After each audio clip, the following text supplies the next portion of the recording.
হাজার হাজার তরুণ সেনা ও বেসামরিক নাগরিকের জীবন বাঁচানোর জন্য ইউক্রেনের যুদ্ধ বন্ধ করতে চান মার্কিন প্রেসিডেন্ট ডোনাল্ড ট্রাম্প। স্থানীয় সময় সোমবার সাংবাদিকদের প্রশ্নের জবাবে একথা বললেন তিনি। এরই মধ্যে রাশিয়া ইউক্রেনের যুদ্ধ বন্ধে শান্তি আলোচনা করতে সৌদি আরবে পৌঁছেছেন মার্কিন পররাষ্ট্রমন্ত্রী মার্কো রুবিও ও ইউক্রেনের প্রেসিডেন্ট ভলোদিমির জেলেনস্কি। আলোচনা মঙ্গলবার হবে বলে জানিয়েছে সৌদির রাষ্ট্রীয় সংবাদ সংস্থা। এর মধ্যেই কুর্স্ক অঞ্চলে ইউক্রেনীয় সেনাদের পিছু হটাতে অপারেশন গ্যাস পাইপলাইন পরিচালনা করেছে রুশ সেনারা। মাত্র ১.৫ মিটার চওড়া পাইপলাইনে ঢুকে শত্রু রেখার পেছনে অপেক্ষা করছিল তারা। এদিকে ইউক্রেনীয় বাহিনী দাবি করে তারা রুশ সেনাদের শনাক্ত করে রকেট, আর্টিলারি এবং ড্রোন দিয়ে আক্রমণ করেছে। রাশিয়ান সূত্র মতে কিছু সেনা নিহতের খবর পাওয়া গেলেও তা এখনও নিশ্চিত করা যায়নি।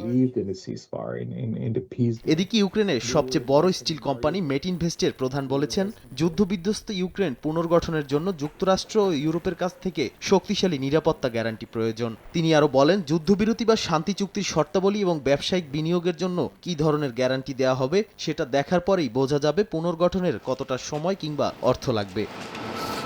নাদিম মারজান, সময় সংবাদ।